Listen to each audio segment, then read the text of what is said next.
Hola, buenas tardes. En el día de hoy voy a hablar acerca del procedimiento que se debe tener sobre el control documental dentro de una empresa u organización.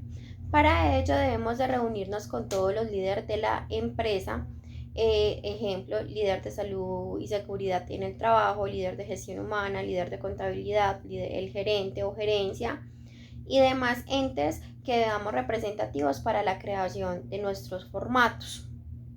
Para ello, debo saber cuáles son los formatos que necesito y cuáles son los formatos que debo de dar a conocer a mis empleados y además entes que lo requieran. Voy a hacer como un ejemplo acerca como de las políticas que muchas veces se crean dentro de las organizaciones. Estas políticas deben de ir con un código y con una, en la parte inferior, con un código de revisado, por decirlo así. Inicialmente en el encabezado vamos a encontrar un cuadro donde vemos el nombre de la organización. Luego del nombre de la organización encontramos un código muy representativo, por ejemplo GH, que es Gestión Humana 001, y más abajo encontramos el nombre de la política, por ejemplo, política de vestuario, pues, que se utiliza dentro de la organización. Estoy creando mi política. Al final de tener mi política, en la parte inferior viene el otro cuadro donde viene la versión, quién lo revisa, la fecha en que se revisa y la fecha de la versión. Cada vez que esto se vaya actualizando, va a ir cambiando mi versión y va a ir cambiando mi revisión.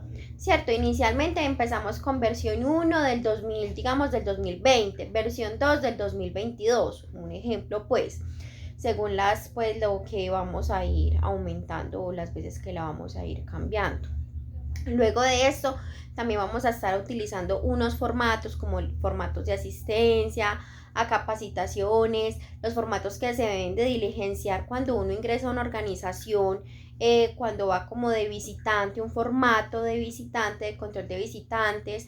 Siempre encontramos que dice control de visitantes, el código del control de visitantes. ¿Esto qué es lo que me quiere decir? Que sabemos que ese código es único y exclusivamente para esa organización o para esa planilla, por decirlo así.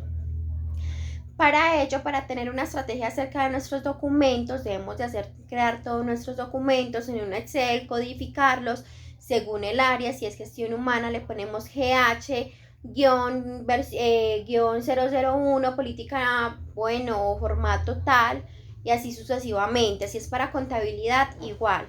Luego de esto voy a crear una matriz madre donde van a ir todos mis documentos codificados.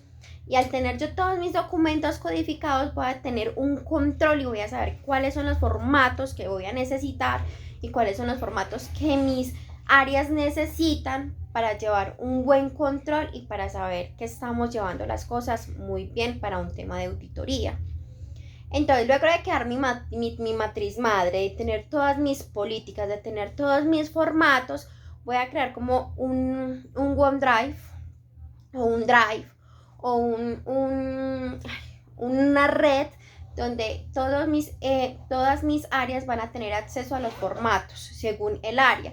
Si tengo toda mi carpeta de gestión humana ya codificada con todas mis políticas, el área de gestión humana puede ingresar a esa carpeta, pero simplemente gestión humana, que es el área encargada de tener esos documentos, por ejemplo, como entrega de elementos de protección personal, asistencia a capacitaciones, control de visitantes dentro de la organización, entrega de dotación, entre otros pues documentos que se necesitan, ¿cierto? En salud y seguridad en el trabajo necesitamos formatos como elementos de protección personal.